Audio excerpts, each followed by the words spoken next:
Hi, in this video, I'll be talking a little bit about troubleshooting common challenges people often run into when they begin to learn embroidery. If you're making your way here because you've gotten stuck, I hope this video helps you find some answers. It's good to remember that learning is a process and that perfection isn't the goal. Troubleshooting problems is part of the process of learning. And with a craft like embroidery, you can try your best to embrace little inconsistencies in your pattern as just part of the organic beauty of an embroidery piece. But if you're in the middle of your work and you want to try to go back a few steps, I am going to show you how to do that. So if you just need to go back a stitch, like you've brought your yarn from the back of the work to the front of the work and you know it was just really in the wrong spot, you can go back by, this is an example of some straight stitches that I'm doing here. If I want to make sure that I get back through the exact same spot that I just went in with, because this fabric is woven so tightly, I need it to be through the exact hole in the yarn that I just came out of. I can help myself find that hole by applying a little bit of pressure in the opposite direction with my thread like this. So right now my yarn is going this way. I want to be able to see this hole that I just came out of a little bit better. And so I'm actually going to tug the yarn back towards the direction where it came. And it has created a teeny tiny little hole in the fabric that I can just see enough to hopefully get my needle back through.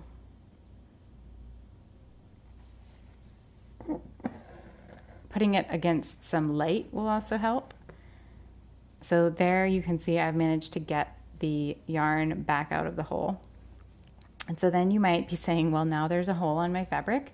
But you can actually take your fingernail or something sharp like your pair of scissors, not open obviously, but you can actually scratch at the fabric just like that on both sides. And this can help the woven yarn of the fabric to go back into its original position. And sometimes that little hole can almost just disappear. When you are doing anything with needle arts like this, especially embroidery with a sharp tipped needle, you're not cutting the threads of the fabric when you go from one side to the other. You're just separating the fabric with the tip of your needle, so you can sometimes ease it back into place with that technique.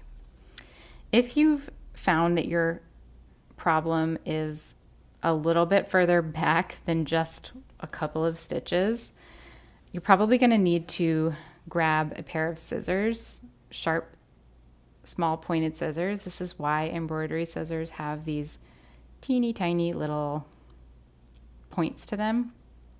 It's so that you can really get into small spaces. So I'm going to go ahead and snip. I can do that in a couple of places if I need to go back pretty far with my work.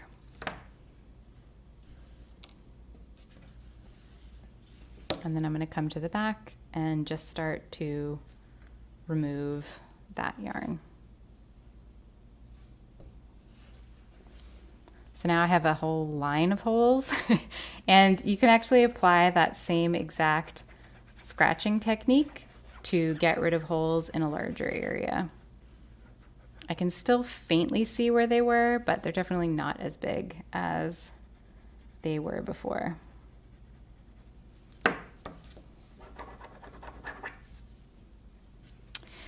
If your yarn gets knotted while you are working, this is another common problem that people run into. There's a couple of different types of knots that you might encounter. And the way that you can try to troubleshoot them is different. So first try just gently pulling at both ends of the thread and see if that pulls your knot loose. I obviously just tied that knot, so a slip knot there. Slip knots are common in your yarn, and you'll be able to tell pretty quickly that it is a slip knot if when you're gently pulling like that, you can tell that just gently pulling starts to loosen the knot up and you're able to just untie it.